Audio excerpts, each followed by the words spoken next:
Salut tout le monde. Aujourd'hui, je vais tailler le reboot Charlie's Angels de 2011. Si vous aimez pas l'humour et le sarcasme, ne regardez pas la vidéo. En plus, il y a un peu de beaufry dedans. Vous êtes prévenus. Les résumés vont être très rapides, mais je vous préviens, les épisodes sont complètement débiles. Donc je vais imaginer le plus possible pour que vous arriviez à comprendre de quoi je parle. Mais c'est pas moi, c'est la série qui est comme ça. Ça saute du coq à l'âne tout le temps. Il suffit que vous tournez la tête et hop, la série elle est partie dans une autre direction. Allez, on y va. Épisode 1. Oh, la série commence direct dans l'action, sans présenter quoi que ce soit. Dans cette version, Bosley est sur le terrain, et c'est une gravure de mode. Une des trois filles défonce une porte à coups de pied. Elle est costaud pour une nana de 50 kg, tout mouillé. Elle enchaîne deux gros costauds, ça donne le ton. On sait que la vraisemblance sera pas de la partie. Une des trois meurt direct, mais on s'en fout, on la connaît pas. Donc, pas besoin de s'attacher au personnage, je vois pas l'intérêt de faire ça dès le début, mais bon. Elles vont enquêter sur la mort de leur collègue, elles rencontrent une copine de la morte, et je parie que ce sera la nouvelle recrue. Oui, j'ai même pas fait attention au générique, voir si elle était dedans ou pas, c'est pas grave. La série va être plus action, dans la veine du film, mais pas le film complètement débile ou archi-féministe qui était sorti en 2020. Le méchant qui a tué la collègue, c'est Rodrigo, un vilain méchant qui vend des enfants. Il y a des bandes noires qui apparaissent et ils disparaissent sans raison sur l'écran. Ça a fait très moche, il change le ratio de l'image, on ne sait pas pourquoi, ça n'a aucune raison, c'est un effet de style complètement con, mais bon. Le chagrin de la mort de la copine est vite évacué, elle accepte de devenir un ange sans trop se poser de questions, on l'avait pas vu venir, hein. Bon ce premier épisode, il passe très vite, c'est speed, on n'a pas le temps de niaiser, pas le temps de réfléchir, donc on va faire comme eux, on va passer vite fait à l'épisode 2, parce que ça commence sur les chapeaux de roue, mais on va pas dire que c'est révolutionnaire. Épisode 2, elles doivent retrouver une fille qui voudrait devenir mannequin. Ah oui, ça se passe à Miami au fait, hein, j'ai oublié de vous le dire. Ça fait un joli décor, mais on verra pas spécialement beaucoup de meufs en bikini. Ils en ont pas profité pour ça, ma foi.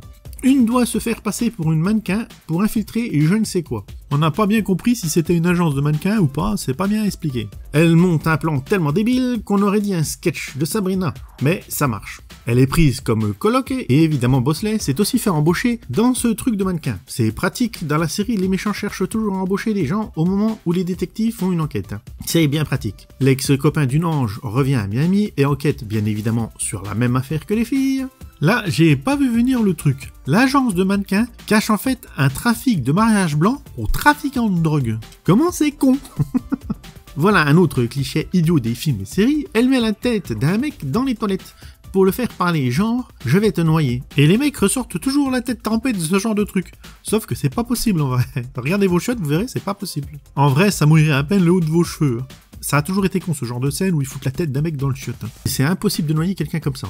Oui, je meuble car cet épisode est très lambda et bourré de scénarium de chance improbables pour faire avancer l'intrigue. Là, les enjeux partent en sucette. Maintenant, c'est la première dame de Russie qui risque de se faire tuer. Le scénario n'a ni queue ni tête. Les trois crevettes mettent à mal les gardes russes. Logique, les Russes embauchent des mecs qui ne savent pas se défendre contre des nénettes, c'est bien connu. Et hop, elles arrêtent un mec qui aurait tué la fille qu'elles cherchaient au début qui voulait tuer la première dame de Russie. Pourquoi?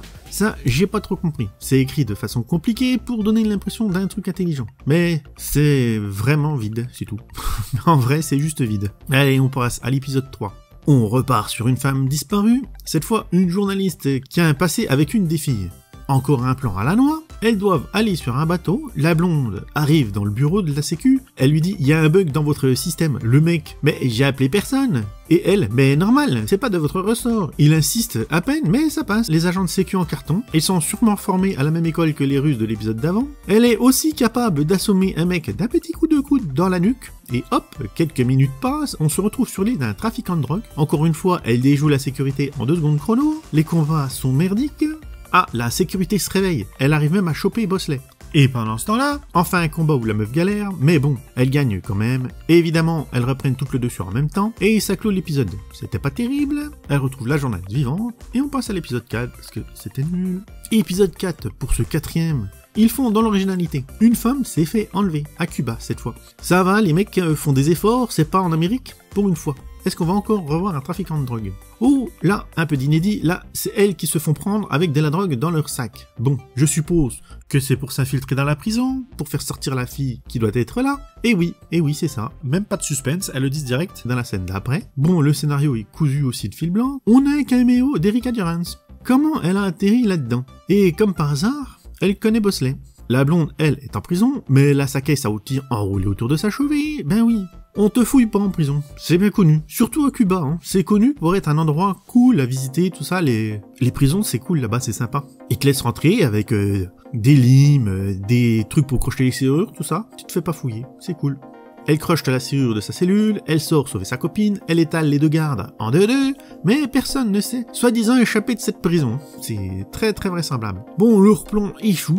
Oui, il faut justifier Erika Durance dans cette histoire. Celle qui doit les sauver, je suppose. Faut bien justifier sa présence. Eh bien, évidemment, on les fait sortir pour servir de prostituées, ça facilitera le plan d'Erika. Et là, c'est Bosley qui vire les gardes, mais c'est toujours aussi nul. Un petit coup sur la couenne, et le gardien est dans les vapes. La sécurité ne sert à rien sur cette île. Et les gardiens de prison ont servi encore moins. Et ils ont réussi à s'échapper, sauf une, mais on a du mal à s'inquiéter pour le personnage. Ils veulent faire un échange avec Erika et l'ange qui s'appelle Eve. Ils font l'échange, Erika chope le flingue, la gardienne très méchante de cet épisode trahit son patron, et fin. Voilà, l'épisode finit comme ça. Les fins d'épisode sont vachement abruptes, ça arrive d'un coup comme ça, ping. C'était complètement nul, Erika Durance n'a servi strictement à rien dans cet épisode, c'était mou, en plus elles sont complètement nunuches les meufs, on se fait chier. Allez, on passe à l'épisode 5. Tiens, cette fois, c'est une famille qui se fait enlever. Ça change un peu, hein, au lieu d'une seule personne, il y en aura plusieurs. Et parmi les méchants, on a un Pedro Pascal dans le rôle du chef des pirates. Bon, comme d'habitude, nos saucisses cocktails battent les vilains méchants en 2 secondes, ça finit par vraiment être ridicule, mais Pedro s'échappe, mais elles ont quand même sauvé la famille. Faut pas déconner. Bon, Pedro veut kidnapper un autre gosse pour demander une rançon. Il a presque failli y arriver, mais ils ont la chance que les méchants sont toujours neuneux dans cette série. Et oh, notre blondinette doit aller parler à son papounet, qu'elle n'a pas vu depuis 5 ans, car elle est en prison pour détournement de fonds. Et il sait peut-être qui est Pedro, et ses complices. Si vous avez du mal à comprendre les liens, ne vous inquiétez pas, c'est pareil pour moi. C'est très confus et mal raconté. Dans tous les épisodes, c'est comme ça. C'est pas moi qui vous raconte mal l'épisode, c'est l'épisode qui est mal raconté. On a l'impression que ça saute du coq à l'âne, on part sur un enlèvement, puis ça part sur autre chose, puis ça part sur un autre truc, puis ça repart dans un autre sens, et puis on comprend plus rien. Et la fin arrive comme ça, d'un seul coup, abrupte. C'est vraiment incompréhensible ce bordel avec cette série. Donc là, elle chope un mec, ça se trouve être le père du gamin, mais il est censé être mort. Mais le môme s'échappe pour voir sa copine qui joue comme un pied. Même avec la version française, on voit que la meuf, elle joue mal la comédie, elle est complètement nulle, son acting est complètement osef. Et donc, en fait, c'est le père qui a embauché Pedro, qui voulait kidnapper son fils pour le ramener avec lui sur une île. Mais Pedro se fait battre par les filles, le combat, encore une fois, est pathétique, nul, ils ont même pas fait l'effort de les chorégraphier un minimum. C'est vraiment brouillon, nul, à rien y comprendre. Allez, on passe à l'épisode 6. Les épisodes, c'est une catastrophe. Je sais pas si la vidéo vous allez comprendre ce que je raconte, c'est une catastrophe. Épisode 6. Allez, encore une histoire de disparition. Ils font même la blague dans les dialogues. Même eux savent que ça tourne en rond.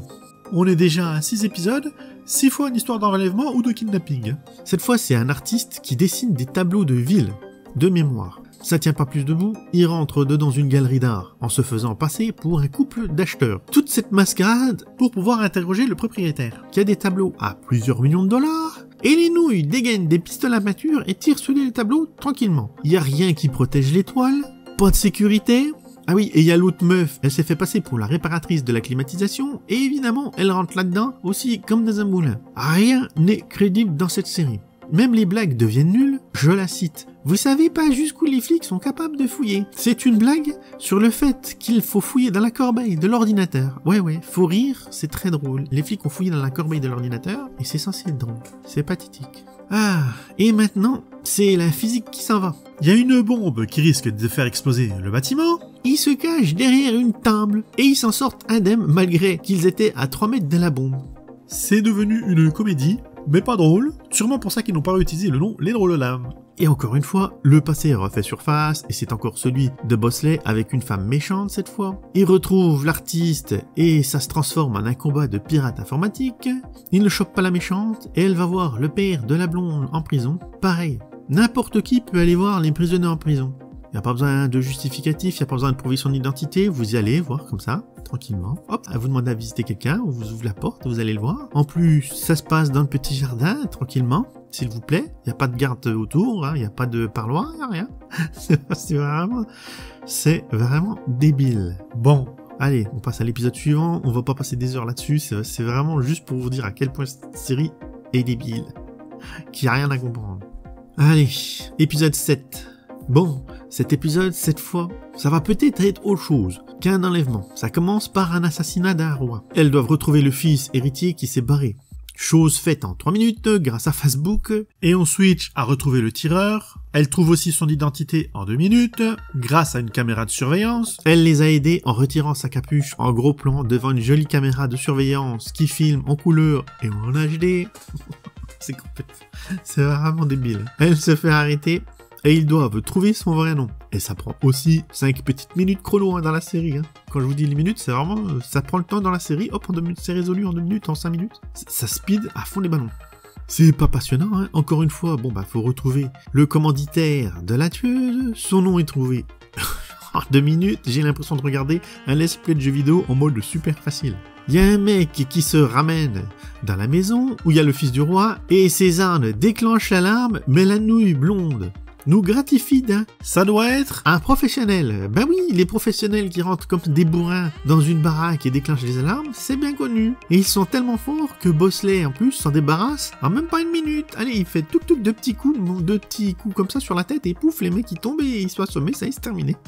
Tous les combats sont à ce niveau-là dans la série, c'est catastrophique. Les intrigues des épisodes n'ont aucun intérêt, car ils ont juste carrément oublié d'embaucher des scénaristes pour écrire leurs conneries. C'est du chat GPT avant l'heure. La série était avant-gardiste. Ils réalisaient des scénarios par intelligence artificielle avant l'heure. Mais une version de 2011. C'est pour ça que c'est ultra catastrophique.